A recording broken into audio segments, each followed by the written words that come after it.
নমস্কাৰ বন্ধু বান্ধৱীসকল। আৰু আজি বিশেষকৈ মই কংগ্ৰেছ আৰু বিজেপিৰ কথা ক'ম, কিন্তু তাৰ আগতে এটা কথা কওঁ যে মহাব্বত কি বাজাৰ মে নফৰত কি দোকান খোলা হাই। এতিয়া মহাব্বত কি বাজাৰ মে নফৰত কি দোকান কোন খুলকে ৰাখা, সেইটো কথা কৈ আছোঁ। আৰু সেই দোকানখন খুলিছে বিশেষকৈ কংগ্ৰেছে। যিটো কাম সিহঁতে আগতে কৰিব লাগিছিল সেই কামটো নকৰিল, কিন্তু এতিয়া নকৰাৰ কাৰণে বিশেষকৈ সংখ্যালঘু যিখিনি মুছলিম সম্প্ৰদায়ৰ মানুহ আছে সিহঁতৰ বৰ হাৰাশাস্তি হৈছে। সকলোৱেতো দেখাই পাই আছা, এখন গাড়ী হৈছে আতংক, যিখন গাড়ীৰ নাম শুনিলে মানে তালি টোপোলা বান্ধি পলাই পতং দিয়ে। জেচিপি য'ত যায় বৰ্তমান এনে হৈছে, জেচিপি থকা জেগাত তাৰমানে বংগমূলৰ মুছলিম নাথাকেই যেনেবা, কাৰণ জেচিপি দেখিলে সিহঁতে ভয় কৰে ঘৰ ভাঙবা আহিছে। যিয়ে নহওক কথাটো যে ভোটৰ কাৰণে যিবিলাক মুছলমান মানুহ লৈ আনিছিল কংগ্ৰেছ চৰকাৰে, সিহঁতৰ পৰা ভোটটো ঠিকেই লৈ থাকিল। আজি ধৰি লওক 15-20 বছৰ, যিমান বছৰৰ পৰা আহি আছে সিমান বছৰৰ পৰা সিহঁতৰ ভোট লৈ গাদী দখল কৰি চলি আছে। তৰুণ গগৈ চৰকাৰেতো 15 বছৰ সিহঁতৰ ভোট লৈয়ে ৰাজত্ব কৰিল। সিহঁতক কি দিলে? 2-3 টকীয়া চাউল দেল, কম্বল দেল, কাৰোবাক ঘৰ দিয়ে, কিবা কিবি দিছে আৰু যিবিলাক বস্তু ধৰি লওক যুগমীয়া নহয়।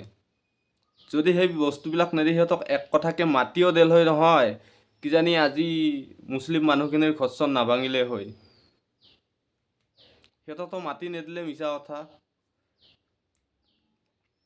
যিও মানে সেই ফৰেষ্ট লেণ্ডত বা ৰিজাৰ্ভ মাটিত বহিবা দিছিল, এতিয়া বিজেপি হেমন্ত মামা অহাৰ লগে লগে একবাৰতে চাফাই দি আছে, সেইটো সকলোৱে দেখাই পাই আছা।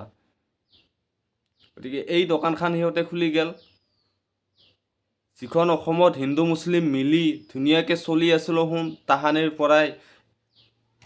আমি সৰুৰ পৰাই শুনিছোঁ যে এইখন শংকৰ আজানৰ অসম, কিন্তু এতিয়া শংকৰ আজানৰ অসমত কি যে হৈ আছে সকলোৱে দেখাই পাইছা। আৰু এই কামটো কৰিছে বিশেষকৈ কোনে কি ভাবে নাজানো, মই কিন্তু চিধা ক'লোঁ, কংগ্ৰেছ চৰকাৰে যদি বাংলাদেশী মূলৰ মুছলিমখিনি আনি অসমৰ য'তে ত'তে বহে নিদিল হয়, তেতিয়াহ'লে আজি হয়তো সেই মুছলিম মানুহখিনিৰ ইমান হাৰাশাস্তি নহ'লে হয়। যিয়ে নহওক, মুছলিম হ'লেও সিহঁতৰ মানুহ, সিহঁতৰো দুখ বেদনা আছে। কিন্তু সিহঁতক লৈ আনিছে ভোটৰ লোভত, ভাল কথা। এতিয়া মই বেয়া বুলি ক'লেনো কি হ'ব, চৰকাৰে ভাল বুলি সিহঁতক লৈ আনিছে। এতিয়া লৈ আনি ভোটকেইটা ঠিকে ল'ল, যদি মাতিও দিল হয় নহয় সিহঁতৰ নামত, সিহঁতে হয়তো ইমান কষ্ট নহ'ল হয় আজি যিমান জ্বালা যন্ত্ৰণাত পৰি আছে। হয়তো মই মুছলিমৰ সপক্ষে দুই এষাৰ কোৱাৰ কাৰণে বহুতে বেয়া পাব পাৰা, সেইটো মোক বেয়া পাই লাভ নাই। যিসকলে সিহঁতক আনিছিল নিজৰ লাভৰ কাৰণে, সেই মানুহকেইজনকে আপোনালোকে ভাল পাই ভোট দি কেনে 15-20 বছৰ ৰাজত্ব কৰাইছা। এতিয়া কথা হ'ল, কংগ্ৰেছ চৰকাৰ নাই কাৰণে সিহঁতক ইমান জ্বালা যন্ত্ৰণা দিল। আজিৰ পৰা যদি 20 বছৰ পিছত হেমন্ত লেনদেন গো হৈ যায়, কাৰণ ৰাজনীতিটো সদায় একে নাথাকে, কেতিয়াবা যদি উঠি যায় কেতিয়াবা নুমিও যাব।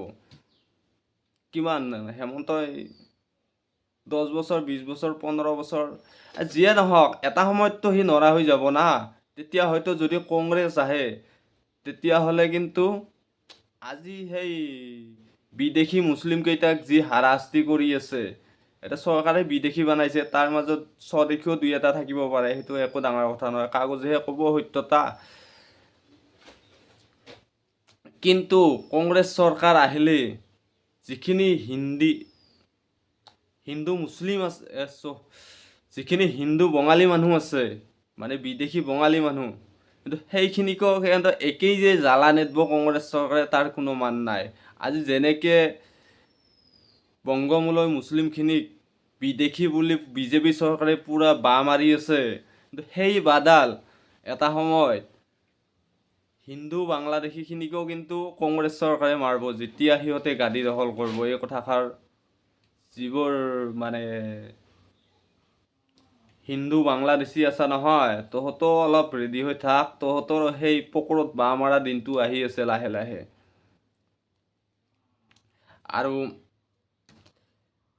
আৰু এতিয়াতে হেমন্ত মামাই 1 তাৰিখৰ পৰা 7 তাৰিখৰ ভিতৰত মানে আগষ্টৰ 1ৰ পৰা 7 তাৰিখৰ ভিতৰত যি মানে আৰ্মছ লাইচেন্স দিম বুলি কৈ আছে খিলঞ্জীয়া সুৰক্ষাৰ কাৰণে, যি খিলঞ্জীয়াক মাটিৰ অধিকাৰে ধৰি লওক 100% বাদ দে, 80% মাটিৰ অধিকাৰে দিয়া নাই খিলঞ্জীয়া মানুহখিনিক। যিকোনো খালী পথ ওলালে তাৰ 80% খালী পথ খিলঞ্জীয়াই পাব বুলি কোনো অধিকাৰেই দিয়া নাই। তাত বন্ধুক একপাত দি কি ঘাণ্টা অধিকাৰ মানে সুৰক্ষা হ'ব মই বুজি পোৱা নাই।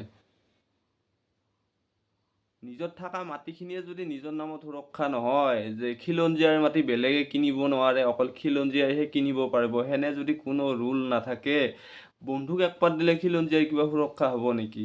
একো নাই, কেতিয়াবা যদি ল'ৰাটোৱে কাজিয়া লাগে বাপেকক গুলি মাৰিব বন্দুক পাতেদি। কেতিয়াবা যদি গিৰেক ঘৈণীয়েকৰ কাজিয়া লাগে, এই ঘৈণীয়েকক গুলি কৰি মাৰিব বন্দুক পাতেদি। কোনোবা কেতিয়াবা মাল খাই লগৰীয়াৰ লগত কাজিয়া লাগিলে লগৰীয়াক গুলি কৰি মাৰিব। এই কেইদিনমান আগতে কোকৰাঝাৰত শুনাই পালি হাঁহৰ আঞ্জা নবনোৱাৰ কাৰণে একজনক গুলি মাৰছে। এইটো কিবা কথা হ'ব পাৰে না?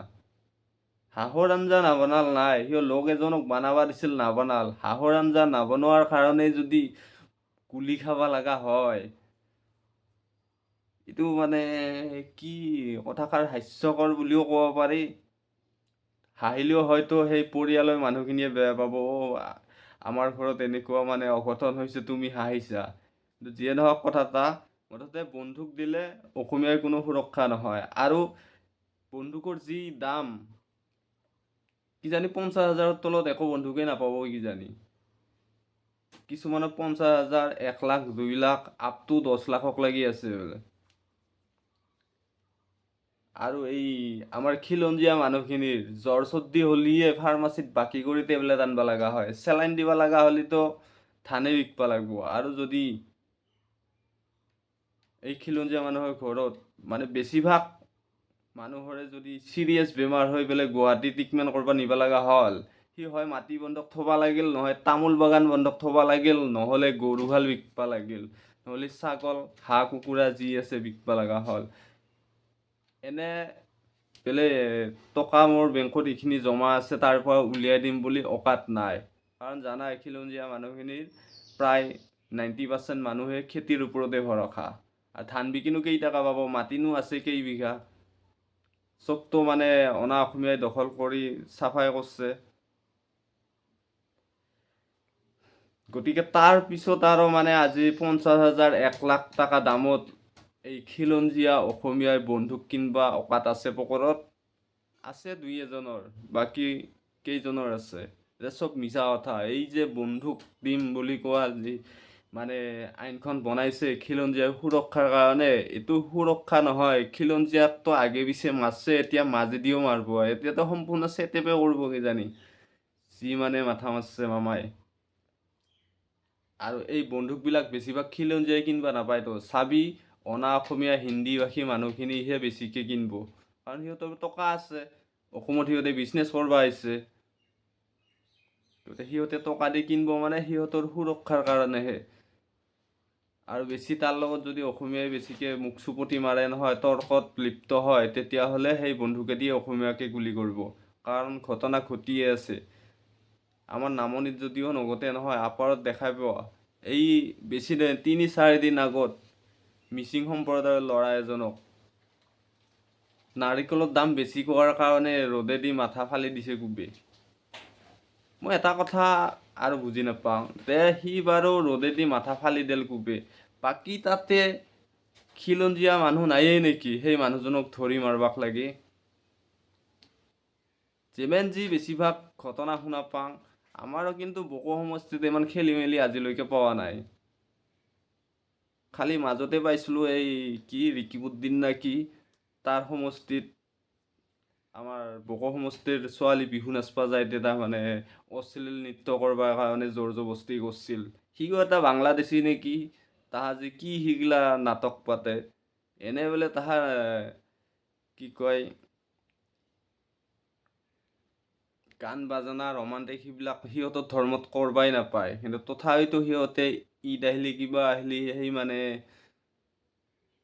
উলংগ নৃত্যৰ কিবা এখন মেলা পাতে, যিটো ভোজপুৰী নৃত্য নে কি কয়, কিন্তু আমাৰ অসমত বিশেষকৈ আমাৰ অসমীয়াখিনিয়ে সেই নৃত্যটো লাইকো নকৰে বা নাচায়ো। তে যিয়ে নহওক, কিন্তু এই বন্ধুক দি বা কিবা কৰি অসমীয়াৰ কোনো সুৰক্ষা নহয় যদি অসমীয়াৰ হাতত মাটি নাথাকে, অসমীয়াৰ হাতত যদি চাকৰি নাথাকে। আৰু আজি যেনেকৈ বংগমূলৰ মুছলিমখিনিক হেমন্ত মামাই পূৰা বাহ দি আছে পকৰেদি, আৰু এই বাহডাল কিন্তু যদি কংগ্ৰেছ চৰকাৰ আহে অসমত আজিৰ পৰা 10 বছৰ পিছত হ'লেও সেই একেই বাহডাল হিন্দু বঙালীখিনিক কিন্তু নেদাকে নাথাকব। কাৰণ ভাই জ্বালা আছেতো, তহঁতে যদি জ্বালা দিয়া উল্টাই সিহঁতকো দিব জ্বালা। যিয়ে নহওক গাইজ, এই চৰকাৰৰ কাৰুকাৰ্যবিলাক দেখি সহ্য নাহিল, কিছু অলপ ক'লোঁ, ভালেই হ'ল না বেয়া হ'ল নাজানো আৰু কৈ দিছোঁ।